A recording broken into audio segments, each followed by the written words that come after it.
Destiny's lore is of such high quality that I think everyone who's interested in the story even a little bit should try reading it at least once. In this video, I'm going to go over what I think are the 10 best and most important lore books to read if you're looking to get into Destiny's lore for the first time. This list is ranked, so number 1 is the lore book I think is best suited to get someone into Destiny's lore for the first time. However, if one of the others sounds more interesting, follow that interest. If I get one person who hasn't read the lore before to try it out, this video will have been a success. At the end, I will briefly talk about the lore reading experience and how to read the lore if you don't have access to it in-game. I've tried to keep this list somewhat representative of the broader narrative, so that it's not unduly focused on one specific aspect of the story. Just barely making the list at number 10 is Shattered Suns, the Vow of the Disciple lore book, which tells Rolk's origin story, showing how he became the Witness's first disciple. Shattered Suns is interesting because it displays how the Witness creates disciples, manipulating Rolk into serving the Black Fleet. The book is told in first person from Rolk's perspective, and is framed as a series of conversations between Rolk and the Witness, as Rolk remembers his actions that lead to the destruction of Lubre.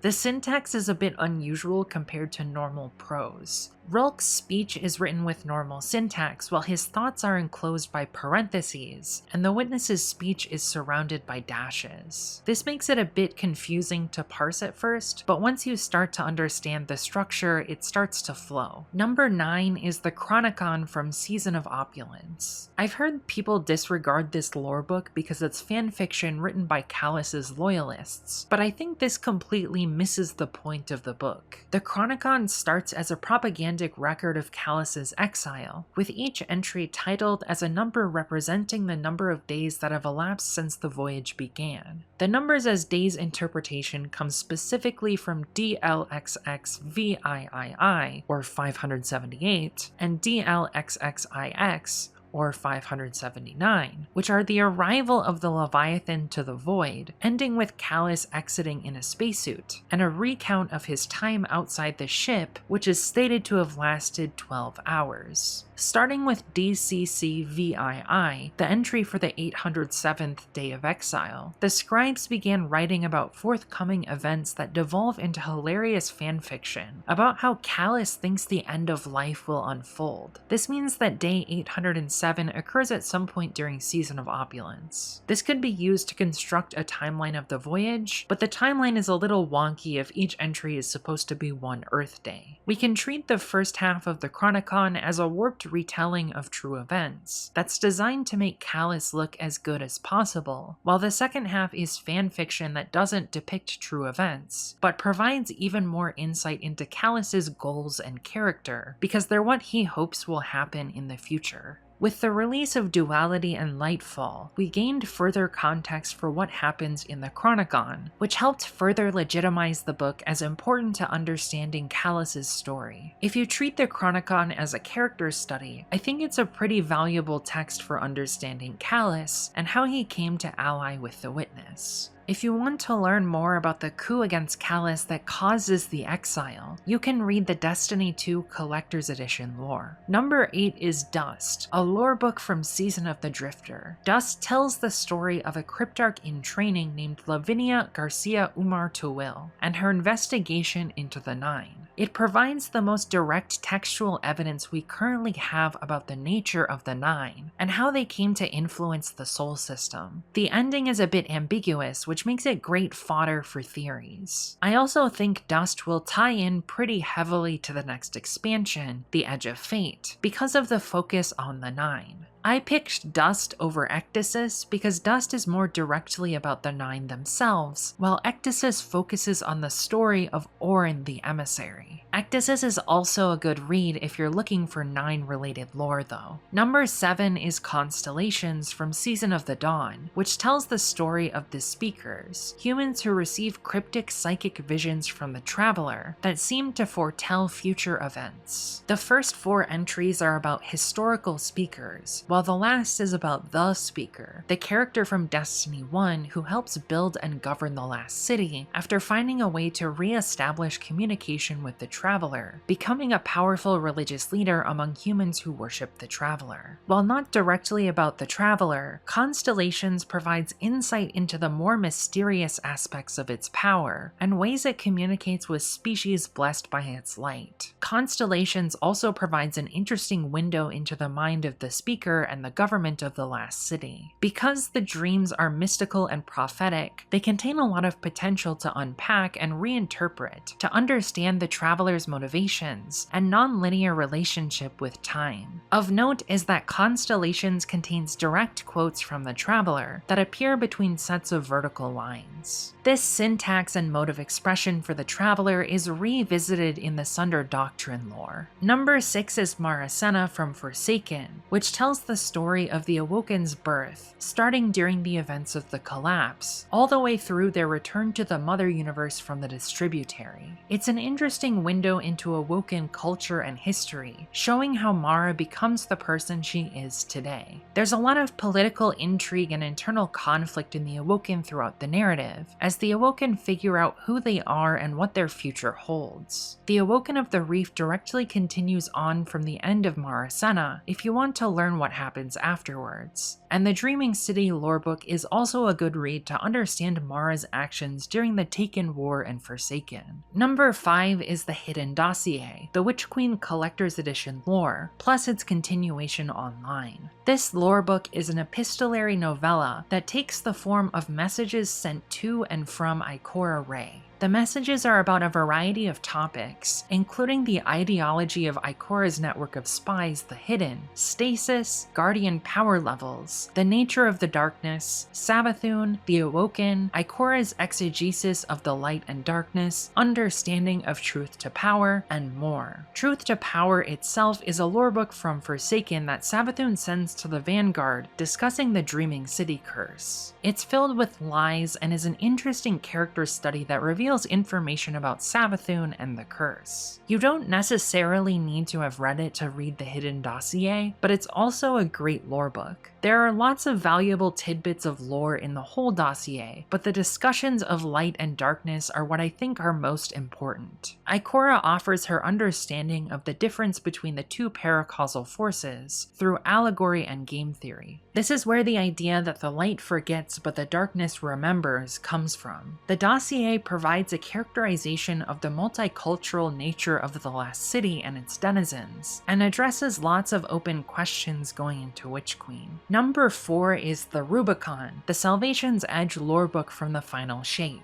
The Rubicon is a meditation on the witness and its philosophy, through the eyes of its collective and those who become dissenting voices. It tells the story of the witness's early conquests through the universe after the exuviation, explaining why it decides to build the Pyramid Fleet and attack species blessed by the Traveler. The Rubicon is a fantastic exploration of the psychology of the witness, by tackling the divide in perspectives within its mind. The text also contains an extended allegorical allusion to Dante's Divine Comedy, as each entry is titled after a river in Dante's version of Hell or Purgatory. The entries thematically tie into the mythology surrounding the river they're named after, as depicted in Greek mythology and the Divine Comedy. The title The Rubicon itself is an allusion to Roman history, representing a point of no return, which in the case of the lorebook can be interpreted in a number of ways, which I won't enumerate here. I picked the Rubicon because it's an interesting character study that helps understand where the witness is coming from, is steeped in rich symbolism, and provides new information about the witness's history. For more on the witness's origins, you could read the Final Shape Collector's Edition lorebook, Entelechy. I chose the Rubicon over Entelechy because I think the writing in the Rubicon is better and more directly applicable to the narrative of the Final Shape because it comes directly from the witness's perspective, whereas Entelechy Anthology is about the Vanguard researching the history of the Witness and its methodology by translating texts from the precursors and exploring records of the Black Fleet's attacks. Anthology is still a good read for anyone who wants to understand the Witness, but isn't quite on the level of the Rubicon. Number 3 is the Deepstone Crypt Journal, the Beyond Light Collector's Edition lore and its continuation online. The DSC journal is one of my favorite lore books because it unites several unrelated story threads into a single complex narrative. Diegetically, the lorebook is the notebook Clovis Bray starts as he travels to Europa in search of power after receiving a vision from the K1 artifact. Along the way, we learn a lot about Clovis, his family, the darkness, the history and biology of the Vex, and witness Clovis's exploration of Europa and creation of the Exos. The DSC journal does for the Exos what Marasenna does for the Awoken, but I think the exploration of science and philosophy in the former is much more interesting and well written. Legacy's Lament is another lore book that continues the story by showing what happened to Clovis and Elsie during the Vex invasion of Europa, but isn't quite as important.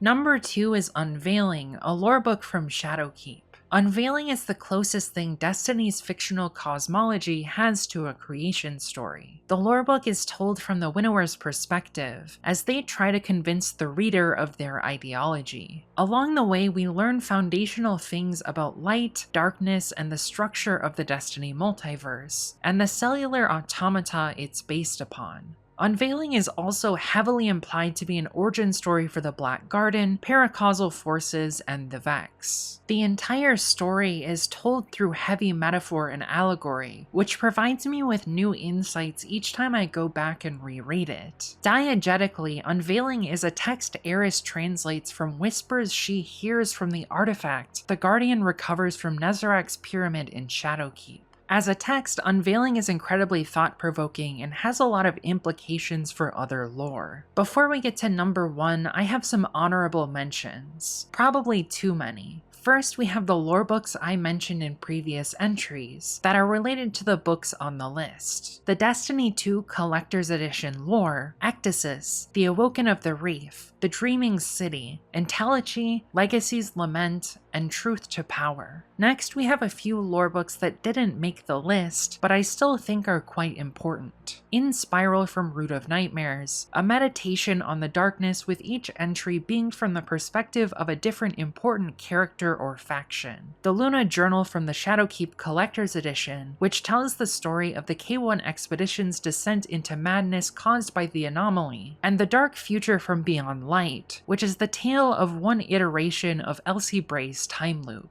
Finally, we have a few things that aren't lore books, but I think are quite notable and influential, like the Ares 1 armor from Warmind, which tells the story of humanity's first contact with the Traveler, the Sunder Doctrine armor, which shows the Witness's arrival to the Pale Heart and creation of the Dread, the Darkness Grimoire card, which provides a number of City-Age interpretations of the nature of the darkness that directly influence the way it's depicted in the Light and Darkness saga, the City Age Grimoire card, which mentions a number of important events in the City Age, the Ghost Fragment Darkness Grimoire cards, which are the precursor to the ideology of the Sword Logic and the Winnower, and the Ghost Fragment Vex Grimoire cards, which tell the story of the Ishtar Collective's research into the Vex. Number 1 cannot be anything other than the Books of Sorrow from the Taken King. If you read one Destiny lore book, it must be the Books of Sorrow. They predate the lore book feature from Forsaken, but are organized into an extended text via the numbers in the calcified fragment grimoire cards as a pseudo lore book. The Books of Sorrow set the standard by which all other lore books should be judged, because they're the first true long-form text to appear in Destiny lore, comprising 52 entries in total. The Books of Sorrow also solidify many core concepts to Destiny's mythology, containing the first detailed explanations of paracausal forces, cellular automata, the sword logic, throne worlds, the war between the sky and the deep, and the final shape. These ideas would eventually take center stage in the second half of the Light and Darkness saga, starting in earnest with Shadowkeep. The Books of Sorrow even introduce the Winnower, although they are not explicitly called that name in the text itself. I originally was considering putting Unveiling at the top spot on this list, but a recent reread of the Books of Sorrow made me realize that the Books of Sorrow contain the seeds of the ideas that would later bloom into Unveiling. The Books of Sorrow introduce a variety of extinct species that help expand the scope of the Destiny universe beyond the main factions we see in-game. Pretty much every Hive or Taken story told after the Taken King is greatly indebted to the Books of Sorrow, which is why I think everyone should read them. They also are a fascinating piece of literature, exploring a variety of themes like the tyranny of needing to prioritize survival over morality, the constraints of that evolutionarily driven survival, and how violence can consume you. I believe the Books of Sorrow are a big part of why Bungie is able to consistently produce great Hive stories, because there's a rock-solid foundation, with many interesting ideas and mythology to explore or put new twists upon. The